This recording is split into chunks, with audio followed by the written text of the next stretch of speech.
Day special. नमस्कार, let's mic में आपका स्वागत है। डे स्पेशल के साथ मैं राखी जैन।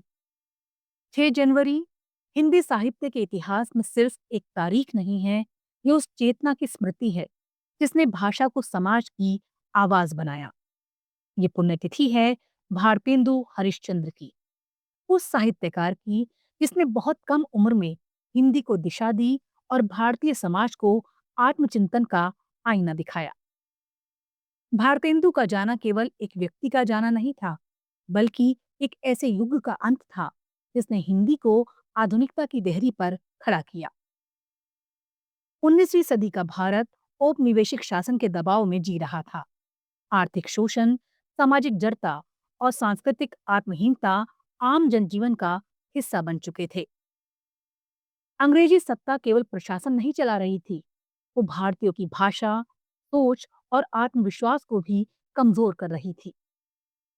ऐसे समय में साहित्य का काम सिर्फ मनोरंजन नहीं हो सकता था, उसे सवाल पूछने थे, हस्तक्षेप करना था और समाज को जगाना था। भारतेंदु हरिश्चंद्र ने इसी जिम्मेदारी को अपने लेखन का आधार बनाया। That's my day special. Varanasi में जन्मे भारतेंदु बहुत कम उम्र में पिता के साये से वंचित हो गए, लेकिन इसी अकेलेपन ने उन्हें समय से पहले परिपक्व बना दिया। उन्होंने देखा कि देश की दुर्दशा केवल राजनीतिक नहीं है, वो सामाजिक और भाषाई भी है। अगर जनता की भाषा ही कमजोर रहेगी तो समाज कभी आत्मसम्मान के साथ खड़ा नहीं हो पाएगा। यहीं से उनके मन में विचार स्पष्ट हुआ कि हिंदी को केवल साहित्य की भाषा नहीं, बल्कि जनचेतना की भाषा बनाना होगा।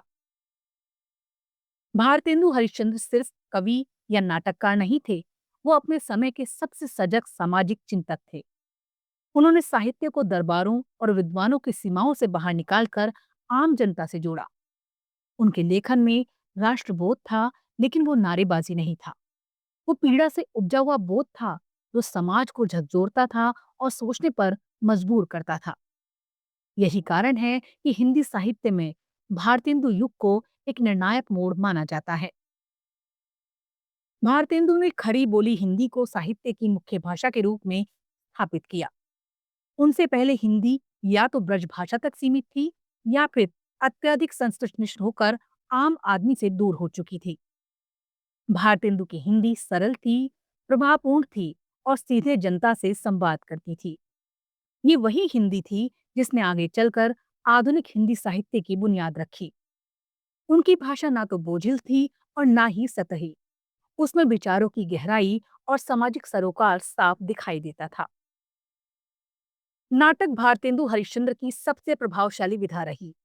अंधेरे नगरी, भारत दुर्दशा, नील देवी ऐसे नाटकों में उन्होंने सत्ता, समाज और आर्थिक शोषण पर एक साथ प्रहार किया। अंधेर नगरी आज भी इसलिए प्रासंगिक है क्योंकि वो सिर्फ अपने समय की नहीं, बल्कि हर उस व्यवस्था की कहानी कहती है जहां विवेक की जगह अव्यवस्था राज करती है। उनके नाटक मंच पर केवल मनोरंजन नहीं थे, वो जनता के लिए खुली बहस थे। भारतेंदु हिंदी पत्रकारिता के भी अग्रदूत थे। कवि वचन सुधा और हरिश्चंद्र मैगजीन जैसी पत्र पत्रिकाओं के जरिए उन्होंने साहित्य को सामाजिक विमर्श का माध्यम बनाया। उनकी कविताओं में भक्ति भी है, वेदना भी और गहरा राष्ट्रबोध भी। वो भारत की दुर्दशा पर दुखी होते हैं, लेकिन केवल विलाप नहीं करते, बदलाव का आह्वान भी करते हैं। उनके लिए देश, समाज और भाषा अलग अलग नहीं थे। भारतेंदु हरिश्चंद्र केवल अंग्रेजी शासन के आलोचक नहीं थे, उन्होंने समाज की आंतरिक बुराइयों पर भी उतनी ही तीखी दृष्टि डाली। अंधविश्वास, पाखंड, सामाजिक असमानता और स्त्री की उपेक्षा, इन सभी विषयों पर उन्होंने स्पष्ट और निर्भीक लेखन किया। दुर्भाग्य ये रहा कि भारतेंदु हरिश्चंद्र का जीवन बहुत छोटा रहा। मात्र 35 वर्ष की आयु में 6 जनवरी 1885 को वो इस दुनिया से विदा हो गए। लेकिन इतने कम समय में उन्होंने हिंदी साहित्य और भारतीय समाज को जो वैचारिक दिशा दी, वो स्थायी बन गई। डे स्पेशल में फिलहाल इतना ही। देखते रहिए, सुनते रहिए लेट्स माइक। नमस्कार। आप सुन रहे थे let's mic more than radio. Follow कीजिए हमें हमारे सोशल मीडिया प्लेटफॉर्म्स पर।